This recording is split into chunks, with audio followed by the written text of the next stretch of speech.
And welcome back to my Shadow's Heart book review written by Kresley Cole. So this is an Immortals After Dark novel. This is book 21. Now I got this from my local library. Shout out to local libraries. Readers, check your libraries. I know people, there's a big discrepancy. Oh, will you cost the authors money?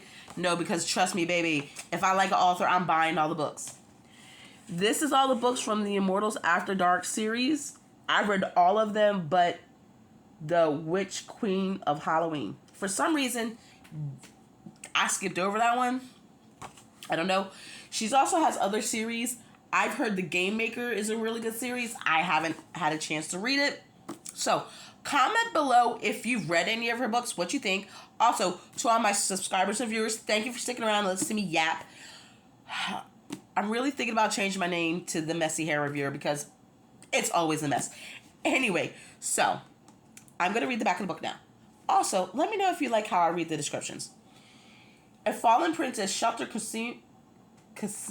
Mia Decenio, has always yearned for adventure, but her first trip to the mortal world turns dark when a foe curses her with bloodlust, ensuring her exile into the sinister dimension of Nightshade. An outlaw sorcerer from millennia, Silt Hira, has flaunted the laws of the Lord with all the arrogance of a king, remaining one step ahead of ruination.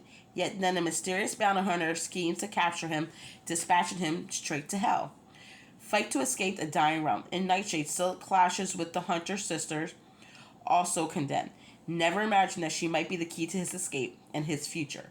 He vows revenge against her, but Mia is no easy quarrel. Can two doomed immortals survive long enough to salvage a nightmare, turning hatred into love and vengeance into bliss? Gotta say, this book was really good. I read it in 2 days. That's with me working, doing errands, all that stuff. So, Kresley Cole, this book does have... She has these excerpts to kind of describe what's going on in the world. Like the lore, it is... And those sentient creatures that are not human shall secretly coexist with man. Most are immortal and can regenerate from injuries, killed only by a mystical fire or decapitation. It lists some of the creatures: vampires, sorcerer. So, this kind of, if you've never read the books, this will kind of give you a little heads up. Because this series has werewolves, vampires, sorcerers, ghosts, ghouls, I mean demons. I think anything supernatural you've ever read about will probably pop up in these books, to be honest. I like how it's got the little sand dunes. Like, little stuff like that makes me excited about books. And then, there you go. A little quote from each of them. So, this book, they call her Mina. Mina is a very sheltered princess of vampires who live in a mystical realm. Not a lot of people know of their existence. More people are learning about them, but not a lot of people know about it. And their people can go in sunlight only because their kingdom is in a huge cave in a mountain. And there's a diamond, and the diamond filters out the sunlight, so it does not hurt them. And yes, they drink blood, but they only drink it from a blood fountain. They do not take blood from the source. Because if you're a vampire and you take someone's blood, you end up with their memories. Like her uncle Lo. I call him Lo. If y'all know this, know the series, you know that it's Lothraire. I can't say his name. Lothaire. First of all, if you know me, you know I butcher names. I'm sorry. I call him Lo. He's a horde vampire, and they call him enemy of old. So he gets it into his mind to send her to the mortal world to study this tree where nymphs and everybody go to have kind of activities, if you know what I mean. He's like, you've never seen this, you're so sheltered, da-da-da-da-da. And he disappeared. First of all, Lo is crazy as a bed bug. As crazy as you can be. I don't think he's crazy, but he is mad. He's mad. Let's say that. He likes playing with people. So, to me, this was a play move for him. He got her out the way because he knew it was a big finger up to her brothers. He was like, you're not going to tell me what to do. my niece cannot be sheltered, and she's not even really my niece. So while she's out, she accidentally gets infected with the bloodlust by a vampire, and the Ghoulers, who kind of round up the immortals who break laws, takes her and dumps her into this prison world. Well, lo and behold, Silk was taken by her brother to the prison world. So both of them, like, she's like, I'm going to kill you because I know you're going to kill my brother, blah, blah, blah, back and forth. And of course, they end up falling in love. Well, during this time in this prison, they have to travel.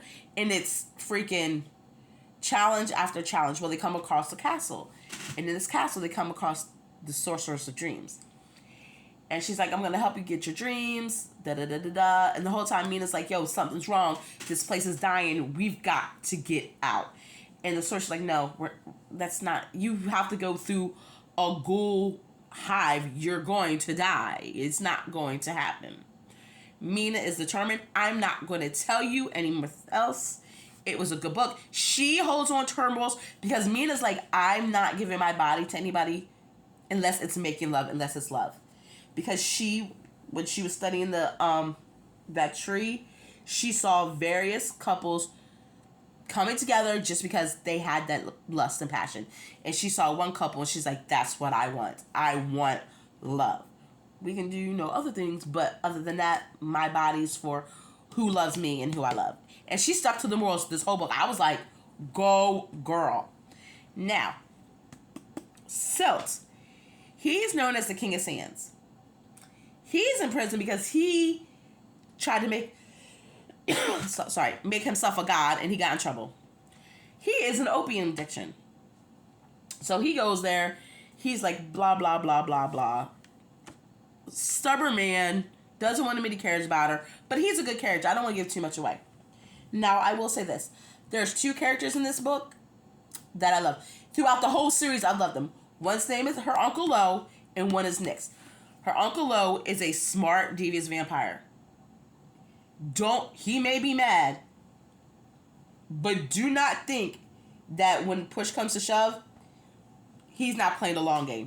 Oh, I definitely think he's playing the long game. And who's he playing this game with? Nyx. I'm convinced they are in cahoots. I'm convinced. Nyx is a Valkyrie, but I think she's really a phoenix.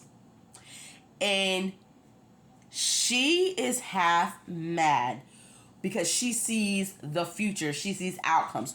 So where Lo's playing the long game, she's playing the extra long game. Like, Nyx has been putting things into play for centuries. At least I know 6 centuries, if not longer, because lo and behold, she was the reason that Lo got buried in the ground for 6 centuries. And she liked him. In this book, she came to tell somebody, I love you so much, but you're going to suffer. And somebody's like, why? She goes, because that's what I do. She is playing the long game for the Ascension. Now, Ascension is a battle where the Immortals have to battle. It's kind of like a checks and balances. You can't have too many Immortals going on. So she wants to win the Ascension.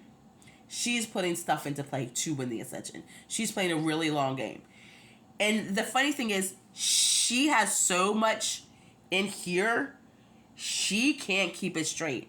She don't know what she's... Like, one minute she'll be talking to just like this. Yes, and then she'll get the glaze. And she drives around with a pet bat. I love it. But I've talked... This is almost a 9-minute video. I'm sorry. This is a good series, you guys. Give it a shot. Please share the video so other people can find out about this book. And I will talk to everybody later. I hope everyone has a good morning, afternoon, evening. Bye.